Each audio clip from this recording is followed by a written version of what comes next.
Welcome to the Better Yourself podcast. Thanks for tuning in. I'm your host, Ashley Meckling, and today I will be talking about our feel-good neurotransmitters. I hope you enjoyed last week's episode as much as I did and found it both helpful and informative. If you're tuning in for the first time, welcome, and thank you for listening. Now, I do recommend you listen to the episodes from the beginning and in order from when they're released because the topic of conversation will flow from episode to episode. So let's dive in. For today's topic, I'm going to be discussing dopamine, serotonin, oxytocin, and endorphins, also known as our feel-good neurotransmitters. Now, I'm sure a lot of you are familiar with these terms, but what do they actually mean? And what do they actually do for your body? Well, I'm glad you asked. Dopamine is a neurotransmitter from the brain that's known for making you feel good. It helps you focus and also stay on tasks. Plus, it also works with your memory, helping you to remember things both good and bad. Plus, it also deals with anticipation and love.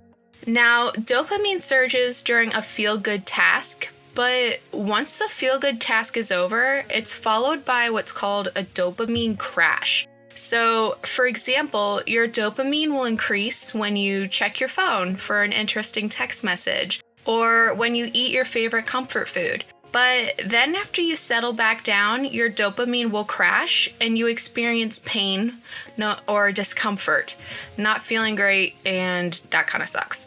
But you can reverse this by surging your pain sensors to cause your dopamine to increase. Now, I know that sounds really weird, but let me explain.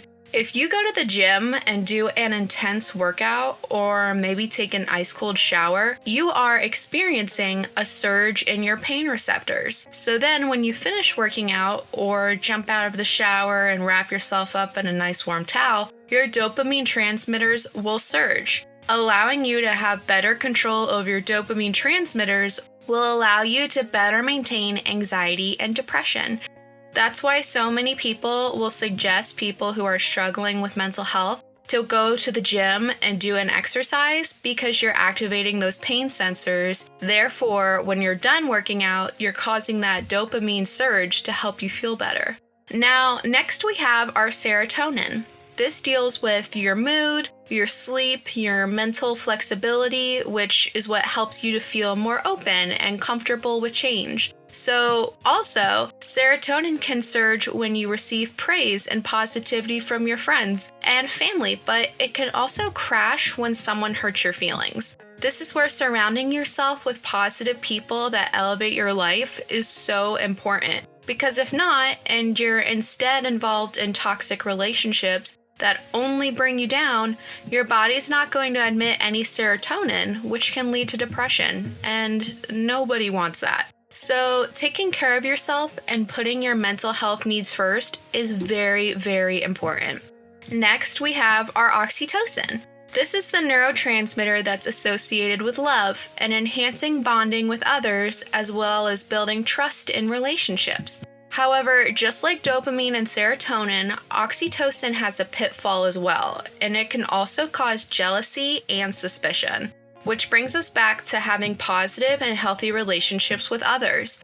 Now, obviously, this is way easier said than done when our oxytocin transmitter is surging when we first meet someone who, shares our same interests, but when the relationship turns sour, causing jealousy and suspicion, it can be hard to walk away from these relationships due to the initial oxytocin response of love. But at the end of the day, sitting down and determining who in your life actually helps to elevate you and who in your life makes you feel less than your worth, this will help you to determine what relationships to keep and which to end in order to maintain a healthy oxytocin response and to help maintain our anxiety and depression.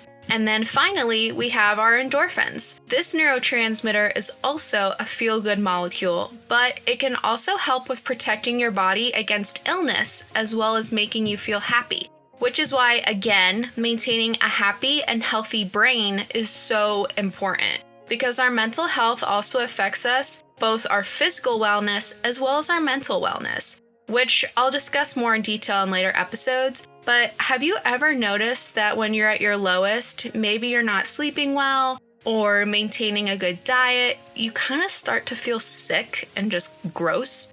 Learn to put yourself first and not only take care of your physical, but mental health too, because both of these things do coexist together. So let's maintain a healthy endorphin response in our bodies to not only benefit our mental health, but to also take care of ourselves physically. Now, I know that was a ton of information that I just threw at you, and it all sounds fairly simple and straightforward, but we all know it's way easier said than done. I have personally struggled with toxic friendships and romantic relationships, and being able to walk away from either of those is extremely difficult. Whether it's due to good memories you share together, or maybe it's because of manipulation from the other person. I've experienced both sides of this, and walking away from a toxic person is incredibly hard. But I'm here to tell you that it is possible, even if your dopamine and oxytocin are trying to tell you otherwise.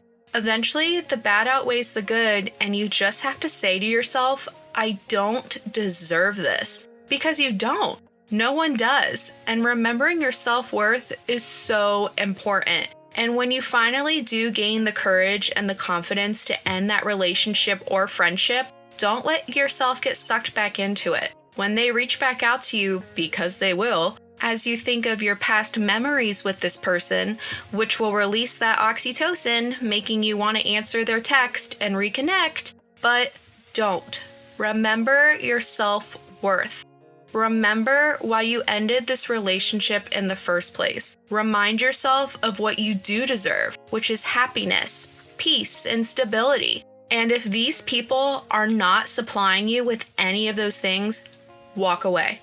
Take care of yourself. Find closure and happiness and stability, and not in a reconnected fight with a person you're trying to remove from your life. Because trust me, that conversation is never going to go the way you want it to, and you're not going to get out of it what you're looking for. It's just going to leave you feeling worse off than you did to begin with. And trust me, finding closure in yourself, I think, is one of the hardest things about ending a toxic relationship, because it makes you feel unsettled. You feel like it's not totally finished, and that's okay. Learn to be okay with your own emotions, your own closure, and your own decisions. You don't have to feel good because someone else tells you that you can, but like I said before, you can do this.